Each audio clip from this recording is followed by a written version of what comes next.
धर्म संस्थापनार्थाय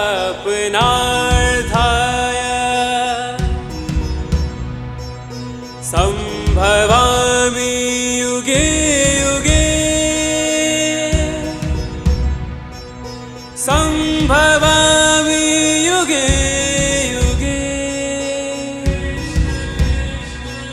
संभवामि युगे युगे। फिर अभी थोड़े दिनों पहले ही किसी ने ये भी प्रश्न पूछा था कि प्रभु आप जो रहस्य निकालते हैं, जो भी बातें करते हैं, आप हमेशा डाल देते हैं कि कृष्ण भगवान ने अर्थ ही ऐसे डाले इसलिए हमने ऐसा निकाला, कृपाणु देव ने आत्मसिद्धि में डाला ही इतना अच्छा इसलिए हमने उसको वैसा निकाला। मतलब आप हमेशा क्रेडिट आगे पास कर देते हैं, आप हमेशा अकर्ता भाव की इतनी इम्पोर्टेंस रखते हैं। लेकिन फिर भी कहीं ना कहीं उनका प्रश्न ये था कि प्रभु हमें ये समझाओ कि ये ईश्वर की खोज, ये परमेश्वर की खोज, ये अध्यात्म की जो सारी अनंत और शाश्वत आनंद की खोज है, ये आरंभ कहाँ से हुई? कोई तो एक पॉइंट होगा जहां किसी ने ईश्वर को खोजना शुरू किया। ठीक है, आपके जीवन में हम हैं जिसने उस खोज को उत्तेजित किया, लेकिन कहीं 100 साल पहले, 200 साल पहले, 500 साल पहले कहीं तो there must be a starting point कि किसी ने तो ईश्वर की खोज शुरू की होगी। वो स्टार्टिंग पॉइंट क्या होगा? अब एग्जैक्टली तो मैं नहीं कह सकती कि वो स्टार्टिंग पॉइंट क्या होगा, लेकिन मुझे इतना ज़रूर समझ में आता है कि स्टार्टिंग पॉइंट क्यों आता है। कहाँ होगा ये नहीं समझ में आता, लेकिन ये ईश्वर की खोज का स्टार्टिंग पॉइंट हमारे जीवन में क्यों आता है ये समझ में आता है। तो उनको मैंने रिप्लाई में यही लिखा था, उनको लंबा सा रिप्लाई एक बना के भेजा था। कुछ बातें शेयर करती हूँ कि तुम्हें मालूम है पेनिसिलिन की खोज कैसे हुई थी? किसी को मालूम है? क्रॉसिन की, पेनिसिलिन की, कोई आइडिया? एक्सीडेंटली, लेकिन समथिंग वाज देयर। एक्सीडेंट के पीछे भी, हाँ, जब कोई एंटीबायोटिक, पहला एंटीबायोटिक अगर पेनिसिलिन ले या फिर क्रॉसिन ले लो, व्यक्ति कोई पीड़ा से परेशान था और ऐसा बार बार होने लगा, महामारियां जब फैलने लगी, एपिडेमिक्स ब्रेक हुए, तो बहुत सारा समुदाय एक पीड़ा से व्यथित था कि ऐसी कोई बीमारी आ गई कि अब उस पीड़ा का हमें इलाज निकालना है। हर कोई उस पीड़ा से त्राही त्राही हो रहा है, परेशान हो रहा है। दुख आया, पीड़ा आई, पीड़ा का स्वीकार करने को तैयार नहीं है, पीड़ा से आजाद होना चाहता है, आजाद होना चाहता है और पूरे उस समाज को भी आजाद करना चाहता है। तब फिर वो खोज में निकलता है कि ये कौन सी एंटीबॉडीज़ हैं जो इसके ऊपर अफेक्ट करेंगी, जो इस पूरे बैक्टीरिया सिस्टम को नाश करेगी। या क्रॉसिन, सिंपल एग्जांपल ले लो, क्रॉसिन है, बुखार आ गया है, बॉडी के अंदर कुछ बैलेंस का लोचा हुआ, बुखार आ गया है, तो उस बुखार से फाइट करने के लिए, इस बुखार को हटाने के लिए कुछ चाहिए। वर्षों वर्षों वर्षों तक ये शोध होती रही, वर्षों वर्षों तक। 2-3 दिन में नहीं बन जाती है क्रॉसिन, 20, 30, 40, 50 वर्षों तक शोध चलती रही और फाइनली क्रॉसिन नाम की इतनी छोटी सी एक टैबलेट हमारे को मिलती है, जो टैबलेट इमीडिएटली बुखार उतार देती है। पेनिसिलिन नाम के छोटे से एंटीबायोटिक्स हमें मिलते हैं और अब तो बहुतों हैं। लेकिन इसकी शोध का आरंभ कहाँ हुआ? जहां व्यक्ति में या समाज में पीड़ा का अनुभव हुआ और उन्होंने उस पीड़ा का स्वीकार नहीं किया, पीड़ा से मुक्ति का उपाय ढूंढने की चेष्टा की। पीड़ा है, पीड़ा का स्वीकार कर लिया, वो नहीं है उस, तो फिर तो कभी क्रॉसिन या पेनिसिलिन या कोई भी एंटीबायोटिक या कोई भी स्टेरॉइड्स कुछ भी कभी इन्वेंट ही नहीं हुए होते। लेकिन व्यक्ति में या समाज में सब जगह कोई पीड़ा आई, पीड़ा से मुक्त होने की आकांक्षा आई। उस आकांक्षा पे बहुत पैशनेटली किसी एक व्यक्ति ने काम किया या सीरीज ऑफ पीपल ने काम किया। Generations over generations, generations over generations लोग खोज करते रहे, काम करते रहे और फाइनली जो निकला, hit and trial and error, बहुत वेस्ट हुआ होगा। पेनिसिलिन को एक को खोजने में कितना कुछ तो रिजेक्ट हुआ होगा, उसके बाद फाइनली हमारे हाथ में वो दवाई आती है। सेम, बिल्कुल ऐसे ही जिसको अपने जीवन में पीड़ा लगती है, दुख लगता है, संयोगों का नहीं, अपने भीतर ही उसे अकेलापन लगता है उसके भीतर में अभी ये विपुल प्रभु मुझसे दोपहर की मीटिंग में ही पूछ रहे थे, बहुत बहुत ही उम्दा प्रश्न पूछा कि प्रभु मैं इतनी सेवा करता हूँ, ये तारकेश्वर वगैरह जाके बहुत सेवा देते हैं, काफ़ी सेवा भाव है, महीने महीने शायद ये तारकेश्वर रहते हैं, ऐसा कुछ है, एक एक महीना वहाँ रहेंगे। कहते हैं प्रभु मैं वहाँ से आता हूँ ना, तो 1-1.5 महीना 2 महीना तक वो संतोष, वो आनंद, वो सब मुझे फील होता है, लेकिन उसके थोड़े टाइम बाद उन्होंने ये शेयर किया मुझसे कि प्रभु थोड़े टाइम बाद वो चला जाता है। मुझे लगता है शुरू से मैं भाग रहा था, इनको ऐसा ही लगता होगा कि मैं इसलिए कि वो संतोष है, वही वास्तविक संतोष है, लेकिन अब इन्हें इतने वर्षों बाद ये समझ में आ रहा है कि वो संतोष भी 1.5 महीने बाद तो पिघल जाता है। आप भी शिविर से जाएंगे, थोड़े दिन काफ़ी ऊपर आपका हाई एनर्जी लेवल होगा, लेकिन 1-2 महीने बाद धीरे धीरे हमारा लेवल डाउन आता है। ये जो संतोष हमें बाहर से मिलता है, बाहर जाकर, बाहर भागकर, आप यूएसए से भी यहाँ तक आ गए, तो है तो ये बाहर ही, ये जितना भी कुछ मिलेगा ये सारा टेम्पररी होगा, ये पक्का रखना।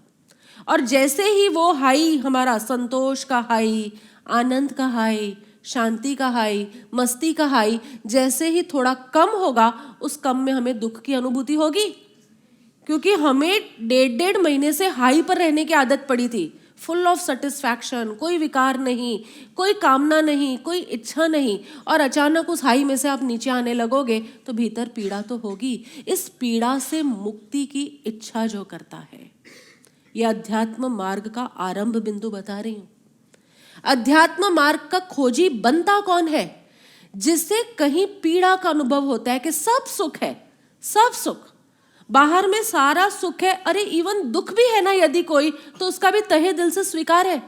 इसलिए जिस तरह वहाँ दवाई की शोध हुई, मेडिकल फील्ड में दवाई की शोध होती ही तब है जब पीड़ा आए, पीड़ा से आज़ाद होने की इच्छा हो। आज़ाद होने के लिए वर्षों a team of people experiment and then they invent. इसी तरह यहाँ पर तुम्हें अपने मौलिक जगत के अंदर, तुम्हारे भीतर भी यदि पीड़ा है कि क्या है ये दौड़ा दौड़, क्या है ये, कितना भी वहाँ जाता है तारकेश्वर, वापस आते 1.5 महीने में ख़त्म। कितना भी हम यहाँ सत्संग में जाते हैं, लेकिन 1-आध वीक तक तो सब बढ़िया चलेगा।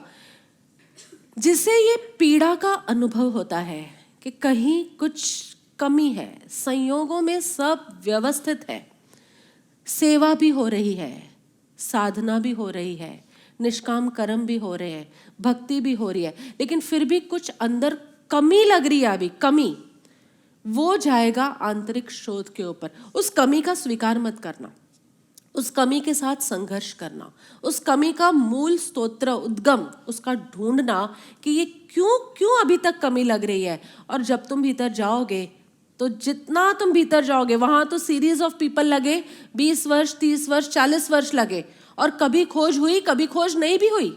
आज की डेट में कितनी फाइल्स पेंडिंग पड़ी है जो अभी तक खोज ही नहीं जा चुकी है, अंडर रिसर्च है, लेकिन अभी तक रिसर्च हुई नहीं है। लेकिन अध्यात्म जगत में ये सुविधा है कि जैसे जैसे हम भीतर जाते हैं, जैसे जैसे हम किसी भी साधना पद्धति के माध्यम से भीतर जाते हैं, पीड़ा नाश का उपाय नहीं, पीड़ा नाश खुद ही हो जाती है। उपाय नहीं मिलता, उपाय तो बाहरी बातें हैं। आगे संजय इस बात को समाप्त करता है, एक श्लोक के अंदर संजय बोलेगा। संजय उवाच इति अर्जुनं वासुदेवः तथा उक्त्वा स्वकं रूपं दर्शयामास भूयः आश्वासयामास च भीतं एनं भूत्वा पुनः सौम्य वपुः महात्मा। संजय बोले, वासुदेव भगवान ने अर्जुन के प्रति इस प्रकार कहकर फिर वैसे ही अपने चतुर्भुज रूप को दिखलाया, और फिर महात्मा श्री कृष्ण ने सौम्य मूर्ति होकर इस भयभीत अर्जुन को धीरज दिया। समझ में आने जैसा है, इसमें कुछ नहीं समझाना, वापस चतुर्भुज हो गए, यानी उन्होंने अपने सद्गुरु रूप में प्रवेश कर लिया। अर्जुन उवाच, एक श्लोक। अर्जुन उवाच दृष्ट्वा इदं मानुषं रूपं तव सौम्यं जनार्दन इदानीमस्मि संवृत्तः सचेताः प्रकृतिं गतः। अर्जुन बोले, हे जनार्दन, आपके इस अति शांत मनुष्य रूप को देखकर अब मैं स्थिर चित हो गया हूँ और अपनी स्वाभाविक स्थिति को प्राप्त हो गया हूँ। Arjun is back to normal. अब मेरा वायरल उतर गया है, अब मेरा बीपी नॉर्मल हो गया है, अब मेरा शुगर भी ओके है। अर्जुन कह रहा है, हे जनार्दन, आपके इस अति शांत रूप को, यानी गुरु रूप को, गुरु अति शांत होते हैं, वो बताया यहाँ। मतलब वो विराट को तो अर्जुन कह रहे हैं मैं संभाल ही नहीं पाऊंगा।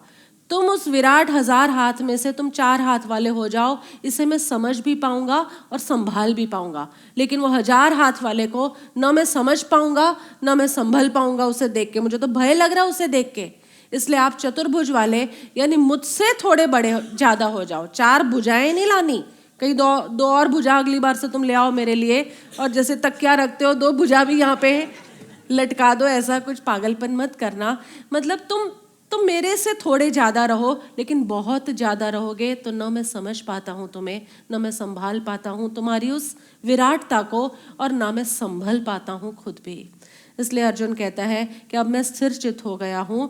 अब आपको फाइनली कोई बोध यदि मुझे देना हो, यह अध्याय चूंकि अंत में जा रहा है, अब मैं बौखलाहट से बाहर आ गया हूँ, स्थिर चित हो गया हूँ, तो फाइनली कुछ कंक्लूड करना हो तो प्लीज़ मुझे कर दीजिए। तो अब भगवान उवाच 52, 53, 54, 55 इन 4 श्लोकों में भगवान ऐसे शांत और प्रसन्न चित्त, स्थिर चित्त अर्जुन को कंक्लूजन कहेंगे एक साथ। श्री भगवानुवाच सुदुर्दर्शम इदं रूपम दृष्टवानसि यत् मम देवाः अपि यस्य रूपस्य नित्यं दर्शन कांक्षिणः न अहं वेदेन तपसा न दानेन न च इज्जया शक्यः एवं विदः द्रष्टुं दृष्टवानसि मां यथा भक्त्या तु अन्यया शक्यः अहम् एवं विदः अर्जुन ज्ञातुं द्रष्टुं च तत्त्वेन प्रवेष्टुं च परन्तप। मत्मत्कृत मत्परमः मद्भक्तः संवर्जितः निर्वैरः सर्वभूतेषु यः सः मामेति पाण्डव। श्री भगवान बोले, मैं बोल देती हूँ।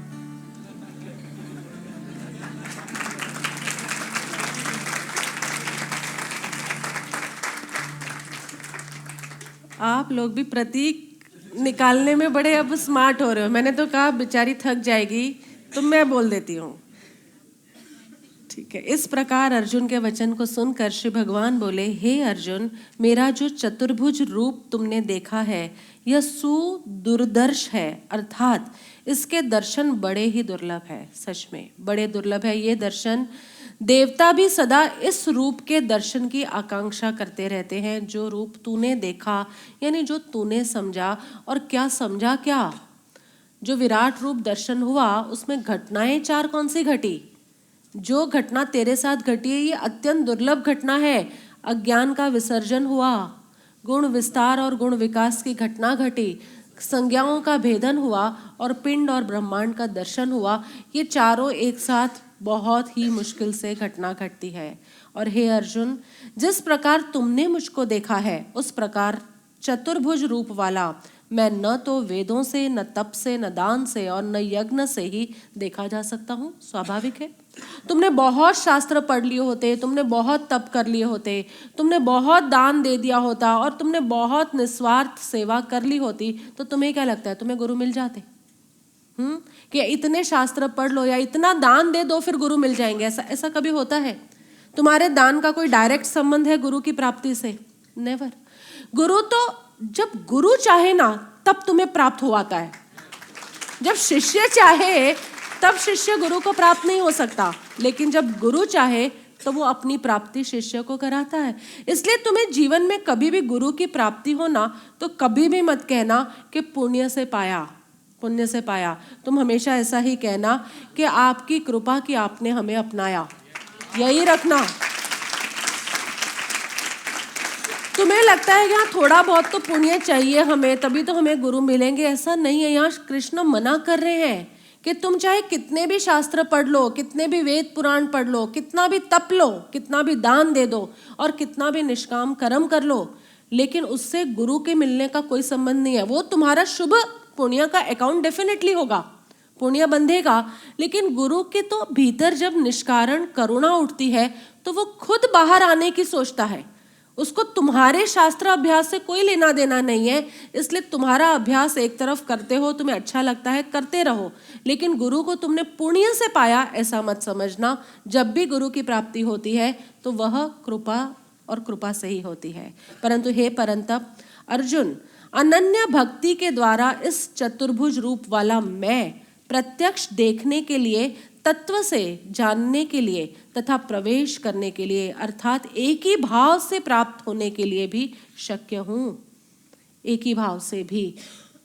वापस पढ़ते हैं, परंतु हे परंतप अर्जुन, अनन्य भक्ति के द्वारा इस चतुर्भुज रूप वाला मैं प्रत्यक्ष देखने के लिए, तत्व से जानने के लिए तथा प्रवेश करने के लिए, मुझ में एक होने के लिए, एक ही भाव से प्राप्त होने के लिए भी शक्य हूँ। ये एक भक्ति भाव जो है उससे मैं प्राप्त होना शक्य हूँ, सुलभता से शक्य हूँ। क्योंकि अभी नेक्स्ट श्लोक में बोलेंगे कि निराकार और साकार दोनों को प्राप्ति होती है, लेकिन एक ही भाव से, भक्ति भाव से मैं किस तरह प्राप्त हूँ, उसके 5 मुख्य लक्षण अब नेक्स्ट श्लोक के अंदर फाइनल कंक्लूजन दे रहे हैं कि अर्जुन तो देख ले, ये 5 चीजें तेरे में है तो ये भक्ति भाव तेरे अंदर है जो मेरे विराट दर्शन के लिए सक्षम है। हे अर्जुन, जो पुरुष केवल मेरे ही लिए संपूर्ण कर्तव्य कर्मों को करने वाला है, पहला लक्षण, जो भी कर्तव्य कर्म, काम्य कर्म और निश्चित कर्म की बात नहीं चल रही। हमारी इच्छा है, हमारी कामना है इसलिए कर रहे हैं, कि हमारा कर्तव्य है इसलिए कर रहे हैं, और निश्चित कर्म जो मना किए हैं वो तो बिल्कुल ही बाहर डाल दिए। कर्तव्य कर्मों को करता है मेरे लिए, मेरे को अर्पण करता है, मेरे लिए करता है, मेरे स्मरण में करता है। सेकंड दिया है मेरे परायण है, उसके हर कर्तव्य कर्म में मैं मुख्य हूं, स्मरण मुख्य है। मेरा भक्त है, भक्त यानी भयमुक्त, प्रीति युक्त, भय से जो आजाद है और प्रीति से जो भरा हुआ है, आसक्ति रहित है, डिटैच है, और संपूर्ण भूत प्राणियों में वैर भाव से रहित है। सबका मंगल हो, किसी के प्रति वैर भाव ना हो, मैं करता सबको क्षमा करे मुझे सब कोई। अब मुझे समझ में आ रहा है मंगल मैत्री भी ये भक्ति योग के दरमियान क्यों आई, क्योंकि भक्त का एक लक्षण है कि वो वैर भाव से रहित होता है। अभी उसका राग नहीं गया, लेकिन उसका वैर जो है, द्वेष है, वो कहीं ना कहीं पिघल रहा है। तो कृष्ण कह रहे फाइनली ये 5 बातें यदि तेरे जीवन में, अभी पहले 2 बताई थी, अब उसको थोड़ा और एक्सपेंड कर रहे हैं कि मेरे लिए ही संपूर्ण कर्तव्य कर्मों को करने वाला, मेरे परायण, मेरे स्मरण में, मेरा भक्त है यानी भय से आजाद है और प्रीति से भरा हुआ है, डिटैच है, विटनेसिंग स्टेट में है, आसक्ति रहित है, और सब भूत प्राणियों से वैर भाव से रहित है, क्योंकि सब में ईश्वर और सब ईश्वर में इस तरह देखता है। वह अनन्य भक्ति युक्त पुरुष ही मुझको प्राप्त होता है। ऐसा इस प्रकार यहाँ पर भक्ति योग का मुख्य विश्व रूप दर्शन का अध्याय खत्म होता है, लेकिन वापस अर्जुन भैया को एक क्वेश्चन अटैक आया। क्वेश्चन अटैक, प्रश्न आएगा, सीधा अर्जुन पूछेगा अगले ही अध्याय के अंदर कि तो अब मुझे बताओ कि ये इस ढंग से तो आपकी प्राप्ति होती है जो आपको समझकर आपको पूजे, यानी गुरु के माध्यम से चले। गुरु के 4 लक्षण बताए ना, शंख, गदा, चक्र और पद्म।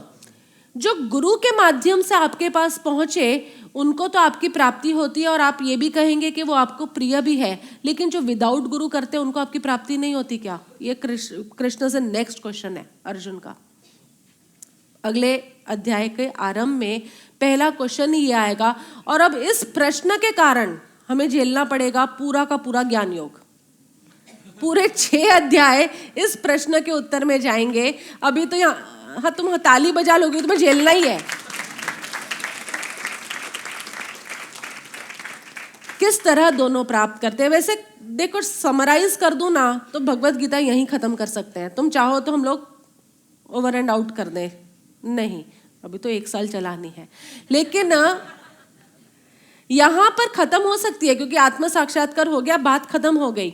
लेकिन अर्जुन ने अब जो नेक्स्ट अध्याय में जो पहले ही श्लोक में प्रश्न उठाया है उसके बाद कृष्ण भगवान जो जवाब देंगे, क्योंकि उसको पहले तो ये कन्विंस करेंगे कि मुझे जो सदगुरु के थ्रू जाता है ना वही पसंद है, जो साकार रूप का अवलंबन लेके जाता है वो पसंद है। लेकिन तूने प्रश्न किया कि निराकार रूप का, निराकार निर्गुण के साथ भी कोई जाए तो पहुंचता है, वो भी पहुंचता है, लेकिन उसका मार्ग क्या है? वो ज्ञान योग 13th अध्याय से लेके 18th अध्याय तक। वाई 13 to 18 क्यों चाहिए? ये लोग जल्दी से करते नहीं है। वो लोग क्या कहते हैं, कृष्ण ने कर्म योग बताया, कृष्ण ने भक्ति योग बताया और कृष्ण ने ज्ञान योग बताया, लेकिन एक कनेक्शन है पूरा, क्योंकि यहाँ तो आत्मदर्शन हो गया, पूरा ज्ञान योग लाने की जरूरत क्या थी? लेकिन चूंकि अर्जुन को ये प्रश्न उठा कि निराकार निर्गुण की स्तुति यानी विदाउट सदगुरु जाने वाले और साकार सगुण की स्तुति यानी सदगुरु के साथ जाने वाले में से पहुंचता कौन है? कृष्ण ने कहा दोनों पहुंचेंगे, दोनों पहुंचेंगे। मुझे ज्यादा प्रिय कौन है? ये वाला। और उसके लक्षण बताएंगे 12th अध्याय में। लेकिन निर्गुण निराकार के लिए पूरा पाथ क्या होना चाहिए वो बताएंगे 13 to 18 अध्याय तक। इसलिए the total you get the total synopsis के अब आगे हम अगले साल करने क्या वाले हैं, जो तुम्हारे लिए बिल्कुल ही काम का नहीं है। ऑब्वियसली तुम तो सगुण साकार के साथ ही जा रहे हो, अब तुम्हारे लिए तो जो काम का था वो यहीं तक का था। लेकिन अर्जुन ने प्रश्न पूछा तो कृष्ण बताएंगे। और वैसे मेरा मानना है कि हम निर्गुण निराकार का भी कार्य कर रहे हैं और सगुण, ये सदगुरु का के साथ ये होता ही है कि वो दोनों को हमेशा क्लब करके दोनों को साथ लेकर चलते हैं। ठीक है, तो ओम तत्सत यदि करें इसका। चलो, विश्वरूप दर्शन यहाँ संपन्न हुआ जिसके लिए आप सब यहाँ आए थे।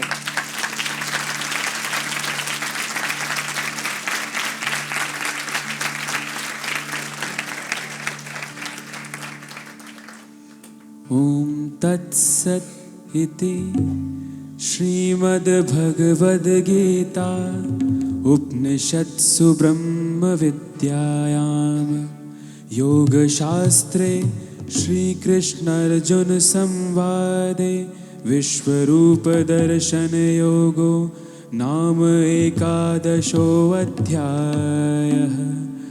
हरि ओम तत्सत्। हरि ओम तत्सत्। हरि ओम तत्सत्।